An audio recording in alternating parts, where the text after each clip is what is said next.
Good morning dear students. यहाँ पर जो डेमोक्रेटिक पॉलिटिक्स वाली जो बुक है आपकी, इसमें एक चैप्टर है जिसका नाम है पावर शेयरिंग। पावर शेयरिंग का मतलब होता है शक्ति का हस्तांतरण, शक्ति का विभाजन, शक्ति का विभाजन।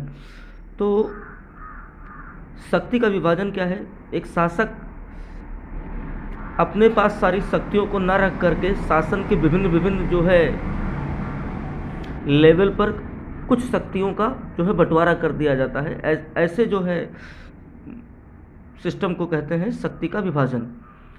तो in modern democracies power sharing arrangements can take many forms. शक्तियों का जो मतलब विभाजन है उसको अलग अलग रूपों में हम देख सकते हैं। Let us look at some of the most common arrangements that we have or will come across. यहाँ पर जो 2 पॉइंट्स लिखे हुए हैं इसमें देखिए, power is shared among different organs of government such as the legislature, executive and judiciary। ये सरकार के अलग अलग अंगों में अलग अलग शक्तियां होती हैं जिसको हम कहते हैं विधानमंडल, कार्यवाहक और न्यायपालिका। जिसको हम बचपन में जब पढ़े हैं 6, 7, 8 में, तो व्यवस्थापिका, कार्यपालिका और विधायिका, ठीक है ना। तो ये 3 अंग होते हैं सरकार के, और हम इसको जो है क्षैतिज वितरण कहते हैं शक्ति का, हॉरिजेंटल डिस्ट्रीब्यूशन कहते हैं। सबकी अपनी अलग अलग शक्तियां होती हैं। तो let us call this horizontal distribution of power because it allows different organs of government placed at same level to exercise different powers. Same level का मतलब होता है यहाँ पर किसी से कोई कम नहीं है, यहाँ पर किसी से कोई कम नहीं है और सबकी अपनी अपनी शक्तियाँ हैं। तो such as separation ensures that none of the organ can exercise unlimited power. ऐसा जो है मतलब शक्तियों का जो अलगाव है, ऐसा मतलब कहने का मेरे वही है ना कि अगर सब लोग एक ही लेवल पे हैं तो कोई किसी से ऊपर और कोई किसी से नीचे नहीं है। कहने का मतलब ये है सभी लोग सेम लेवल पे हैं और कोई किसी पर जो है अपनी असीमित शक्तियों का इस्तेमाल नहीं कर सकता है। ऐसा नहीं है कि किसी के पास जो है अपनी अपनी असीमित शक्तियां हैं।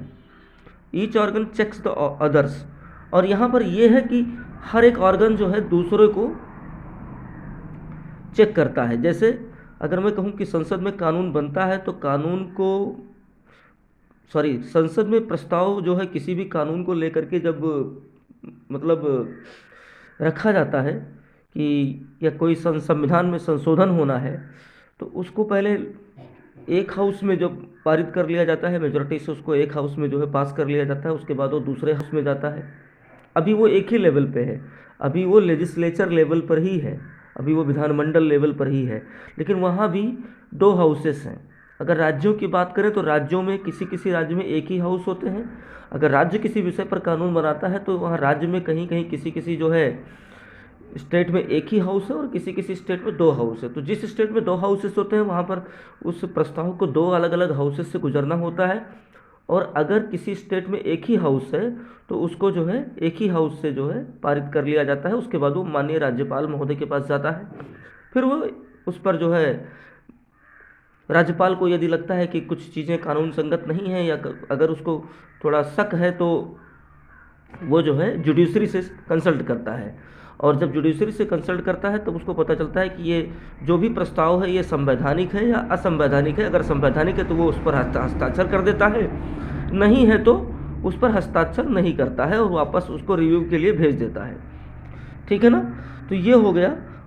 तो देखिए यहाँ पर आपने देखा कि सबके अपने अपने अधिकार हैं और एक दूसरे को चेक करने वाली बात है। ठीक है ना।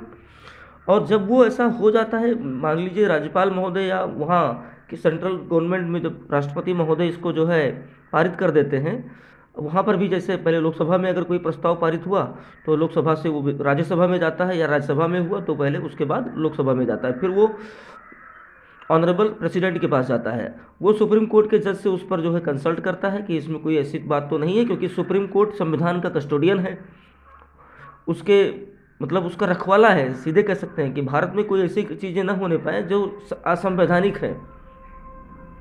तो वो उस पर कंसल्ट करने के बाद उस पर फाइनली हस्ताक्षर करता है। तो ये हो, देखिए अब आपको पता चला ना कि ये सब चीज़ें जो है कहीं ना कहीं सबके कुछ ना कुछ अधिकार हैं।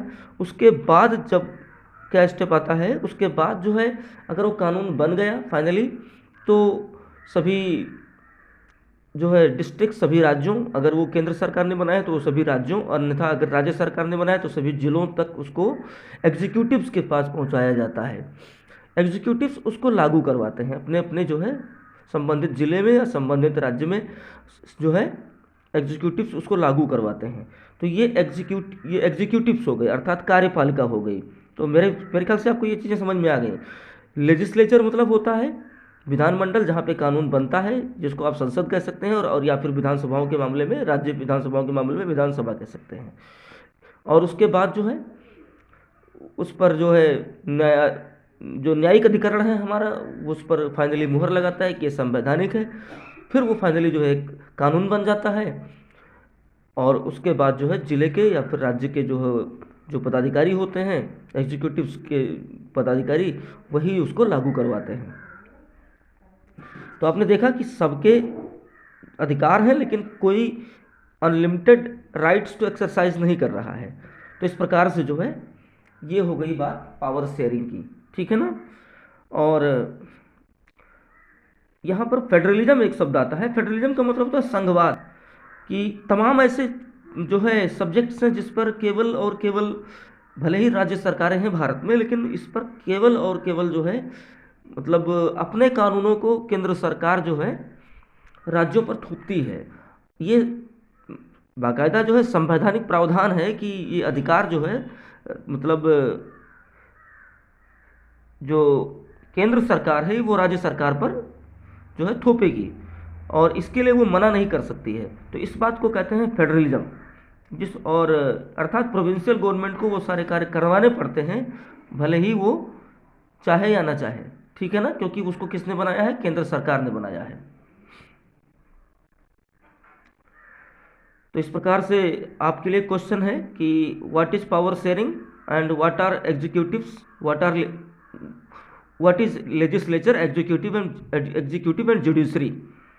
सभी लोग जो है एक डिफिनीशन लिख करके कमेंट बॉक्स में मुझे भेजेंगे। Thank you.